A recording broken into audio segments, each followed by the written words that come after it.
And we are back. Back again. It's another episode of the Hoop Plug. Yes, sir. And as always, rocking with you, it's your main man Firas in the building. And I got with me my brother, Stir Fry Time in the building. What's good? What's popping? All of that. Yo, I'm ready. I'm hyped, man. Yes, another sir. episode of the Hoop Plug. Yes, sir. Yes, sir. Before we get into it, though, brother, how you doing, man? How you feeling today, man? It wouldn't be right if we didn't, catch up just a tiny bit, Hey, I'm feeling good because a couple of things just happened, right? So I know I told you about these season tickets for the Mets. This is my first time as a season ticket holder, so it's all new to me. Shouts I'm trying to out, make man. Yeah. Shouts out. That's a big move. Yeah, and I'm trying to make a little money off that. And Subway Series, right? Mets Yankees. My tickets just sold for guess how much? Ooh. Tell me where the seat's at again. All right, so I'm left field. Okay. 5th row from the grass, so I'm 5 rows back. Damn, those are some damn good seats, and it's a Subway Series. Yep. When are they playing? What's like the date? I think it's July. I think it's summer game. Oh yeah. Nah, okay, and it's 2 seats together. Yep. Damn, you probably sold them hoes for at least a stack each. I'm pulling at $260 for the 2 of them. You know what I'm saying? That's a nice profit for your boy. So on premium games, on premium nights, with the ticket value, what I pay for them is like $60. On like a weekday, it's a lot lower, like maybe 40, maybe 20, depending on who it is. But hey, let's get it. And it doesn't hurt that Mets and Yankees both have the best records in the league right now. So it's a great time for New York sports. If only my Knicks could get in that mix. But yeah, man. You hate to see it, but we have a lot to talk about, and unfortunately, the Knicks will not be a part of that conversation, man.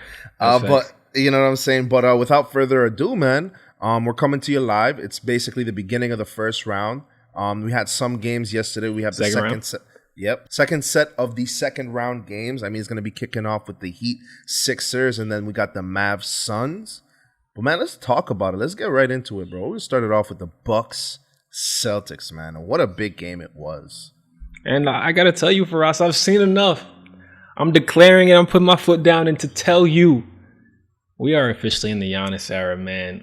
We have not seen someone dominate a conference in this manner since that boy, the kid from Hacker and LeBron James. And, look at what he did to Boston game 1. Like, that was a C+ performance at best, man. He missed a lot of layups, a lot of shots that he normally makes. Didn't shoot it well, but still managed to have a triple-double and win that thing wire to wire without his second best player, Chris Middleton. Like, it has begun. Greek freak time, baby. Yeah, man. I mean, shades of my boy Kareem. Like, wasn't even doing it on this level. I'm just thinking the last time we had a Bucks big man, and obviously Giannis at the small forward, but he seems much bigger than that, right? But the last time we had a Bucks big man so dominant in the league, especially come playoff time, is none other than our boy Kareem Abdul-Jabbar, man. And once you're in the same breath as a cat like that, the guy currently leading the league, the NBA in scoring, you know what I'm saying, all-time points, you got to be doing something right, man. And what a chunky triple-double it was from Giannis, He made light work of the Celtics, who, before game 1, right, everyone thought the Celtics were the favorite to win the Eastern Conference, based on how Jason Tatum was playing, based on how the guys were playing. I was hearing the Jason Tatum is here conversation, the Kobe conversations, or comps, I should say. And Giannis comes out, like you mentioned, without his second guy and makes light work of these Boston Celtics, bro. I'm not to say that I'm surprised, but like you mentioned, it's been a long time since we've seen someone so dominant night in and night out. It's like Giannis is the bully of the league these days. Yeah, and I'm glad you weren't surprised, because I think people that were surprised were really inflating what Brooklyn was. Like, they didn't read the tea leaves. They wanted to look past the flaws and concerns of that roster that make up the in and out nature of the star players in Brooklyn and expect them to just put it all together like that. So I think people kind of overvalued what Boston is. Yes, they're good. They're playing well. Jason Tatum, Jaylen Brown, bright young stars, but they're not him. Like, they're not that guy yet, either of them. So Giannis humbled us.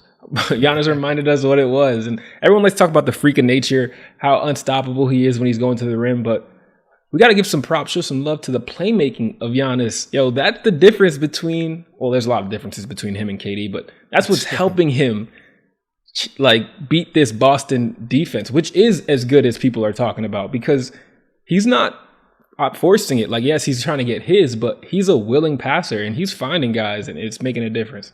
Seriously, man. And you mentioned it, like the fact that someone as dominant, someone who, you know, you don't think to at all when it comes to playmaking or passing the rock, Giannis is able to do that on a night in, night out basis.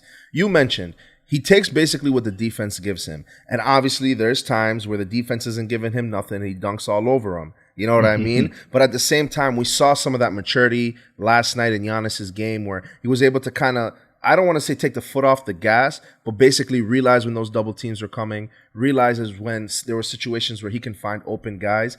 He took well advantage of that, man. Like, we expect, you know, the 24 points plus, we expect the 13 rebounds, but the 12 assists, man, like you mentioned, it was a nice number to see. And we can't forget, he definitely got some help from our boy Drew Holiday, who's one of the best defensive point guards in the game, who's able to basically shut down your number one, your point guard, right?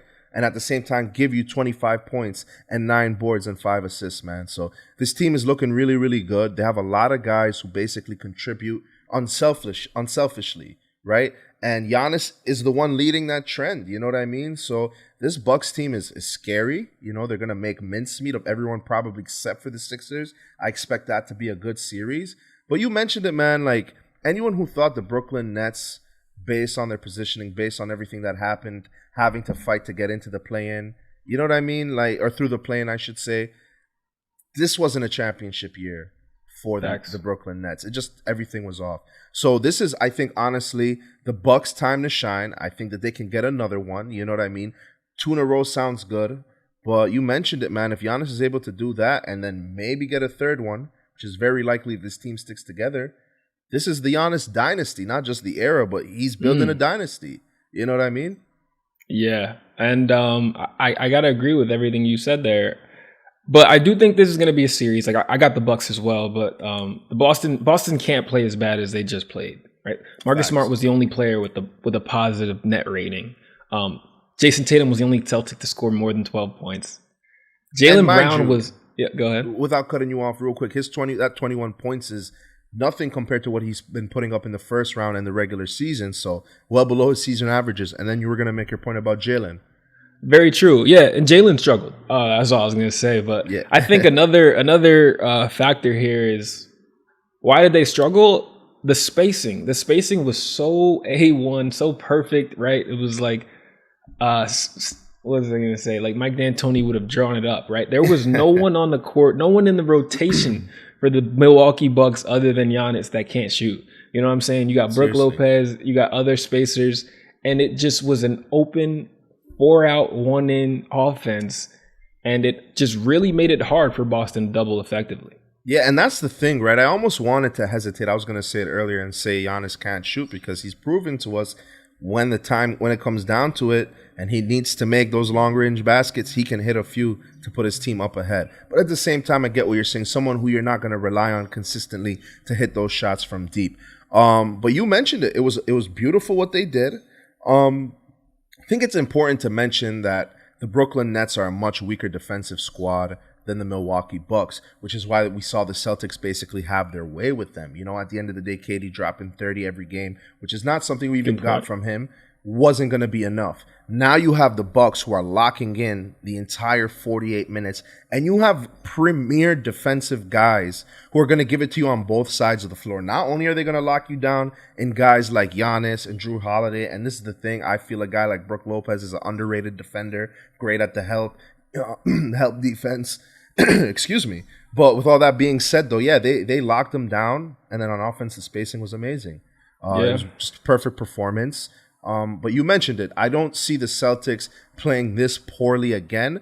They're not going to lay down. Yeah. You know, I can see the series going to 6 games, but realistically, I expect this to be a gentleman's sweep. Celtics need another year before they can really make that push, you know? All right. We got to talk about this one. Warriors, Grizzlies, man, they gave us a show. Probably the best game, one of the best games of the playoffs so far. I'm going to go ahead and say that right now. Yeah. But one of the most notorious moments came in the end of the first half with Draymond Green doing Draymond things and getting himself ejected from a ball game very early. So, Firas, I know you saw that play. He gets teed up for the flagrant 2, immediate ejection, fair or foul? I'm really on the fence here. I think they gave him the 2 because of his reputation. At the same time, it's borderline 1 or 2. You know what I mean? I think it's leaning towards 1 more than 2. There's no doubt it's a flagrant foul. But given that it's Draymond Green at the end of that play, it's going to be a guaranteed flagrant 2 because that's all the ref is seeing, you know? But man, to be honest with you, dude, how many times have we been in this position before? Draymond Green is too damn good to be getting himself eliminated, you know, midway through a game, literally before the end of the first half, and then probably going to miss a second game. You know what I mean? That's most likely what's going to happen. Now, I say all that to say this, right? Guys like him, guys like DeMarcus Cousins, if they do anything, they're more likely going to get teed up or flagrant fouls called on them than any other players in the league, again, because of their reputation. But I don't know. I'm kind of on the fence here. I don't want to basically, not to say that Draymond is innocent, but that's a flagrant 1 foul. I just think because we've seen it from Draymond so many times and it's the intention more than the actual foul, I don't know. It just didn't look good, basically, is what I'm trying to say. Yeah, and I agree with you where you said it was between the 1 and the 2. It's a flagrant 1.5, right? Like, that's what I see it as. You know what I'm saying? Like, it was the whole grabbing his shirt. Like, you can't argue that's part of basketball at all. 100%. So it's tough. Like, I wasn't mad at the decision, but yeah, it is what it is. You can't be too mad at that. Wait, why did you say probably miss a game? I was just curious. Just based on like the NBA and how they've acted in the playoffs and stuff like that when it comes to flagrant 2s and ejections. Yeah, if you accumulate them. Well, this is the thing, right? I didn't think about that when I said it. He probably doesn't have enough to have missed a game. I'm realizing that's probably what affected him in that Cavs series back in 2016. It was the accumulation of games, or was it the level of the infringement? You understand what I'm saying? Yeah, I don't remember. It was. I think it was. I think they went back and upgraded it to a flagrant 2 after the game. And that gave him the accumulation. That's probably what it was. Regardless, though, my boy Draymond wildin', man. Yeah, he is. He's a wild boy, okay? But they got some more wild boys. Jordan Poole was getting busy, yo. 31 points, 12 of 20. I'm going to say it again. Splash Brothers brought a pool to the party, though. Welcome to the pool party. Welcome to the pool party. Yeah, man, it's a pool party, bro. Everyone's splashing, everyone's dripping. You know what I'm saying? It's crazy over there, man. Like Jordan Poole, man, and he didn't win the MIP. You know what I'm saying? Crazy, man. Jordan Poole's been hooping. But like we said, this was a crazy finish. We get back to, I think, about 4 or 5 minutes left in the game, right? Dillon Brooks block charge call. Steph Curry driving to the basket, and Dillon Brooks is hanging in there for the charge or the block. This looks like at this point, this is going to decide the fate of the game. It would have been Curry's 5th foul or Dillon Brooks' 6th, right? If it's Brooks' 6th, he's out of the game. That completely changes Memphis' game plan. So it ends up being a foul on Curry. He picks up his 5th. Klay then, a minute or 2 later, hits a huge 3 to put the Warriors up.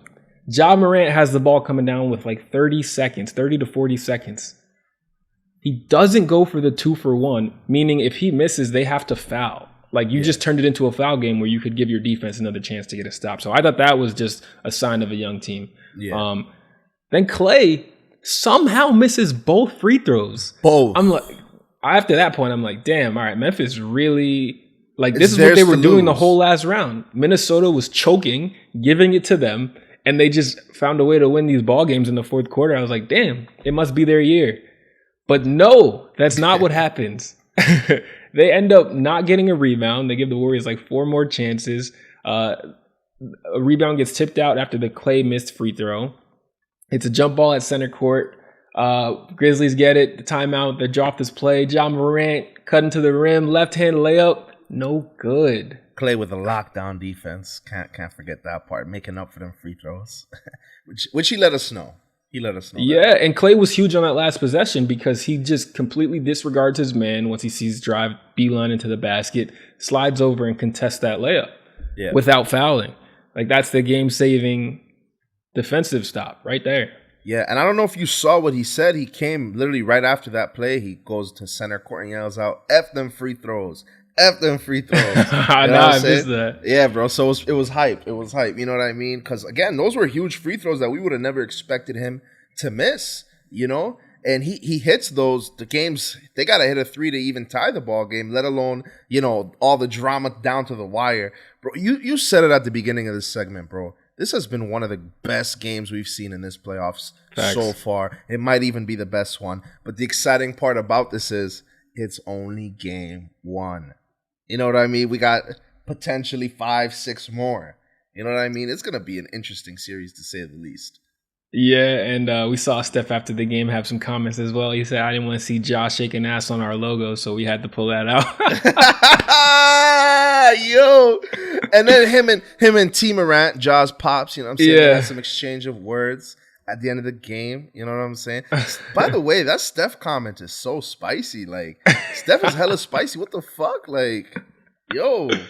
Yeah, but, I thought that was funny. Yeah, it's funny as hell. But some thoughts on Memphis, like, Ja was fortunate to get out of the first round with how bad he played. Like, I think we all love Ja, and it's still too early to have these monstrous expectations. Like, he's most improved player. He's not MVP.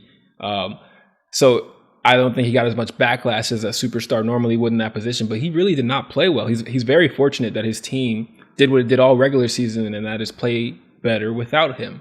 But Golden State is a better matchup for Ja. There is no elite rim protector. Draymond Green is their big. Kevin Looney actually looks kind of old now. It's crazy. He was the rook when they were first started winning, but yeah, he looks like a fossil now. So Ja, as you saw, he had 33 or 34 points last game. I think that's going to keep up. But they're going to have to figure a way to slow down like Golden State, especially Jordan Poole. Yeah, man. Jordan Poole is eating. Like, the way that we're talking about him, basically we're talking about him and not Steph Curry. Like, that's just something that's insane to me. You know what I mean? But with all that being said, bro, there's a lot of things this team has to do. And you mentioned it. The 2-for-1 at the end of that game situation. A lot of just weird, I don't want to say a lack of basketball IQ, but maybe some nervousness and rushing decisions from the Memphis Grizzlies. At the end of the day, bro, that's going to lead to this team losing. I can see the series maybe going to 7 games, you know, but at the end of the day, we all know who's going to advance from this round.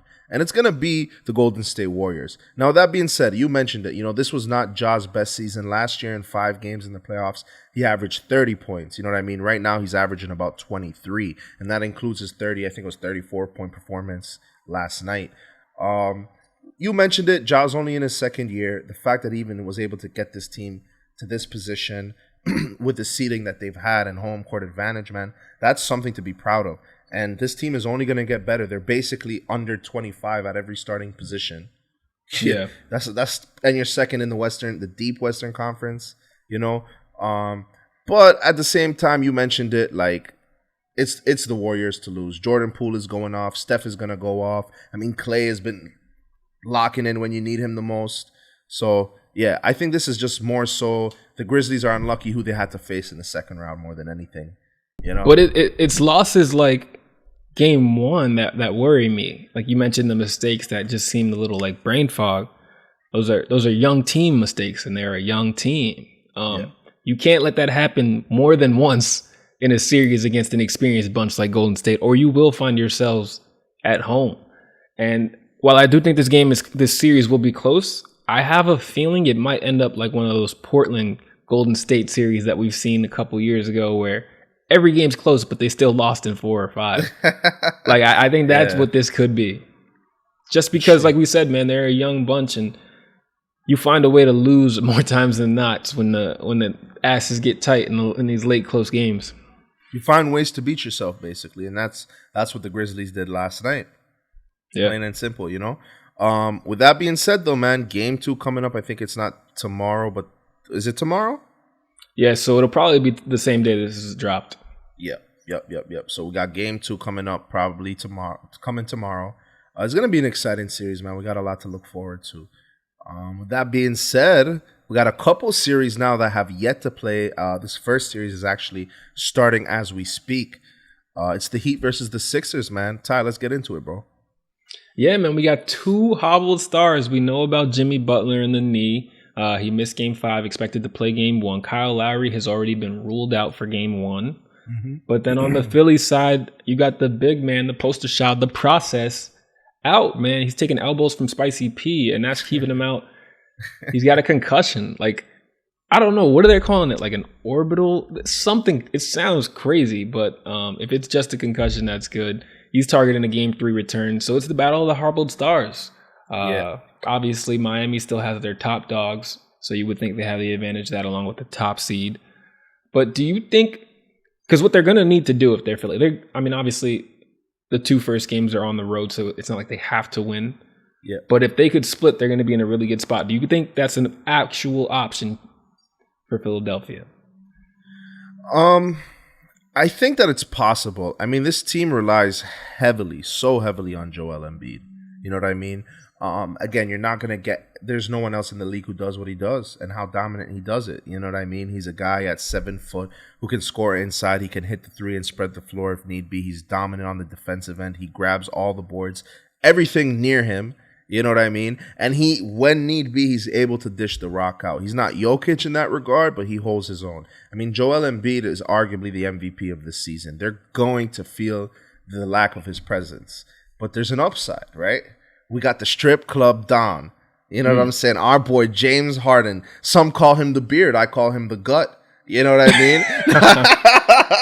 No, I'm playing. But this man can give you 36 and 12 every single night when he's ready. You know what I'm saying? When he's not too hungover. You know what I'm trying to say? And that's the only thing that gives me a little bit of hope. You let James Harden go to work. You try and spread the floor with your shooters, and you play hard-nosed defense. Other than that, they're gonna be down 0-2 by the time they get back to Philly, you know? And that was one. Sorry to cut you off, Root, or I saw you were gonna say something, but I just want to finish this thought. The beauty that Philly has is they're a much bigger team than Miami. Sure, Miami has some shooters, but they don't spread the floor as great as other teams. So I think that's something that could benefit the Sixers if they're dominant on the defensive end and on the glass. Word. And another thing, right? Like, these have turned into trap games for Miami. Like, you can say it as much as you want. Coaches, Spoelstra can beat them over the head. Do not fall for it. Even if they're injured, you got to come out and play hard. But psychologically, there's something that happens when the other squad over there you're about to go to war against is wounded. And I can easily see Miami just not coming to play for one of these 2 home games and dropping a game. Like, Tyrese Maxey is baller. They have wing defenders in Philly. James Harden is fully capable. And like I said, I could see it happening. I think at least one of these games is going to go down to the wire. But one thought on James Harden, I fully expect him to be taken out of this series. Like 100% non-factor when it comes to scoring the ball. At least until Joel Embiid gets back. Miami's defense is stout, and James Harden. 1 star, man. When it comes to 1 star, the 1 Heat star. are no better there's no one better than them. Yeah, the only way I could see James Harden scoring more than 15 in a game is if he gets hot from 3. He has to make at least 3 threes. He has to start the game off with literally like an entire 24-second isolation. Because he can get it off. He could step back. But all that little floats in the rim, nah, bro. That's getting shut down. Yeah, and they're going to double team him, and they're going to lock him down. You know what I'm saying? I think Kyle Lowry, I got to say his name like that, but him being out, makes obviously a difference for them on the defensive side of the ball, but still, this is a very, very good defensive team. A little bit undersized, but at the same time, like we said, they're the 1-star killers. So I think if Tyrese Maxey can also go off and James Harden hit threes, they have a chance to at least win 1 game and split the 2 games before they get home. Facts. All right, let's take it down to the West Coast for the last series being played in the conference semifinals. The Dallas Mavericks versus the Phoenix Suns. And I'm just thinking about this series and wondering, who's the best player? Like, we know Devin Booker, we know Chris Paul, we got Luka the Don Doncic. But who's the best player in this series? I mean, bro, if you ask me, it's really between 2, and it comes down to experience at the end of the day. And you guys, some people are going to watch me like I'm crazy, but Devin Booker is not going to be one of the two people I mentioned. He's coming off of an injury, or somewhat injury. He had a poor performance on the back end of that last series. But it's basically either Luka Doncic or Chris Paul. And I'm going to have to give the nod to Chris Paul because when it comes to the playoffs, Chris Paul is a completely different animal. The guy just dropped 33 points while shooting 100% from the field. His playoff record. I mean, that's what CP3 does. He took this Suns team, who was a young core group of guys, all the way to the finals, man, after taking a bummy Oklahoma City squad, and I believe they made the playoffs. You know what I mean? Yep. So CP3 is that dude. Luka Doncic is Luka Magic. You know what I mean? The guy is nice. But at the end of the day, we've seen him fold in these playoff situations, and we know CP3 to thrive in these kind of situations. And my man is fiending for a ring. You know what I'm saying? So I got to give the nod to CP3, bro. The lieutenant. Yeah, man. And he has that demeanor when he's on the court, marching and barking, giving out orders. But let me just make a comment on that last series against New Orleans. I did not like how them young boys from NOLA were talking to my man CP3. That's the OG. They had no respect for the point guard. Yo, as soon as D-Book went down, they started talking crazy. B.I. talk about meet me in the tunnel. Alvarado trying to pick his pocket 23 times a game, talking about he had him on my list. Jose, you just got here. You don't get to have a list. You don't have no list, bro. You just made that list up last Tuesday. Stop playing. Come on. Yeah, but by the way, I did not like that. CP3 is King Petty because at the end of the series in an interview, he couldn't have just said the man's name. He said, Alvarado? Like, come on, CP3. That's a very common Hispanic name. You know the name. You read it off the back of the jersey. Like, come on, dog. You know what I'm saying? Like, yeah, he knew what he was doing. Facts. But with that being said, they showed no respect to the NOLA legend, dog. No type of respect, bro. Yeah, he built that house. It was crazy. Facts. That's why he deserved to do him the way he did. So, hey. Let me drop this 14 for 14 gem on you. Y'all gonna remember that. They're having nightmares about it right now. You know what I mean? But with that being said, bro, we got this matchup, right? And it's a very, very interesting matchup because, we know that the Suns are the better team on paper. Honestly, in every aspect of the better team, right? And I just personally gave the nod to CP3. Real quick, did you say who you thought was the best in this series? I think I didn't, but I think it's CP3 too. But like Luka is just, he's capable of changing my mind. He's an outlier, bro, is what it is. Like when he's playing to that next level, the ones that got him the comps to LeBron in his rookie season, you know what I mean? He's that guy.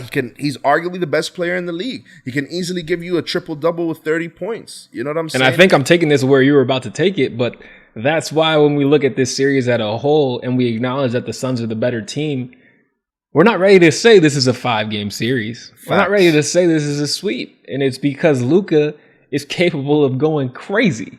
Yeah. He is the difference maker, bro. And again, with Devin Booker, I believe he's still recovering off that injury that kept him out 1 or 2 games in the first round. 2 games, but he'll be playing. He'll be playing. I don't expect him to be fully at 100%. You know what I mean? Until maybe game 2 or game 3. But at the same time, this is going to be a fun series. The way that this the way that this Mavericks roster is set up, bro, they're not great, but they can surprise you on any given night. And if Luka's going off and he can get those troops to rally behind him, you mentioned it, this can go to 7 games, even with the Suns playing their best. Yeah, man, that's facts. It's going to be a good series, right? It's a lot of great guard play. But DeAndre Ayton is, you would think, the difference, right? He's the only true big man that's got an offensive game in this series, unless you like Boban like that. But yeah, it's gonna be interesting, like we said. All right, did you have any final thoughts? Nah, man. I mean, this is gonna be an interesting series. It's really gonna be between this series and the Mavs. This series and the Grizzlies Warriors series, in my opinion, that are gonna be the most entertaining series of this second round. So, looking forward to it for sure. All right, and now it's time for a Ben Simmons update. Always time. Ben Simmons update. So, guys, we all know why that 6'10" Australian big man did not come back game 4, right? Like we know, right? It's obvious, right? Like, said he was going to come back game 3, then it got pushed to game 4, then it never happened. Like, we know why that happened, right? He's trying to get that check, okay? This is all about Philly. All right. He said, Daryl. He called me. He actually called me. I said, I'm going to get you that money, bro. But you can't play for Brooklyn, right? Your back, your head, it all hurts. You're not going to touch the court.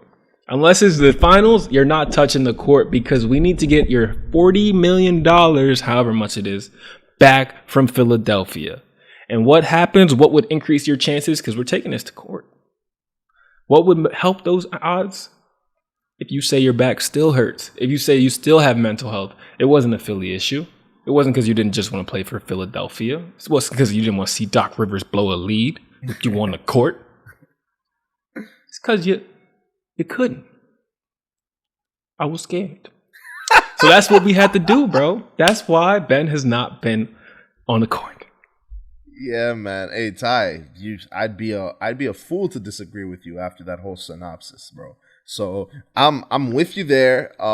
Basically, you hit the nail on the head. We're not gonna pass up the fact that Ben Simmons indeed is pussy, but at the same time, he is smart. He does want to get that bag, and I'm honestly, dude, that was the only reason behind it. And let's keep it a full stack. Ben Simmons was not changing that series. Don't care what anybody says. Facts. You know? Yeah, so. With that said, that's going to do another episode of the Hoop Plug in the books. Yes, sir. I just want to give a quick shout out to the fans, man. Quick shout out to y'all. Y'all always stay locked in. Y'all stay tuned in. The reels have been going crazy. Thousands of views on those. The YouTube shorts have been going stupid. Thousands on those as well. Hundreds on the YouTube views. Hella love on hoop_plug_ at Instagram. You know what I'm saying, guys? So keep doing what y'all doing. We're gonna keep doing what we're doing, and that's bringing you that fire week in and week out.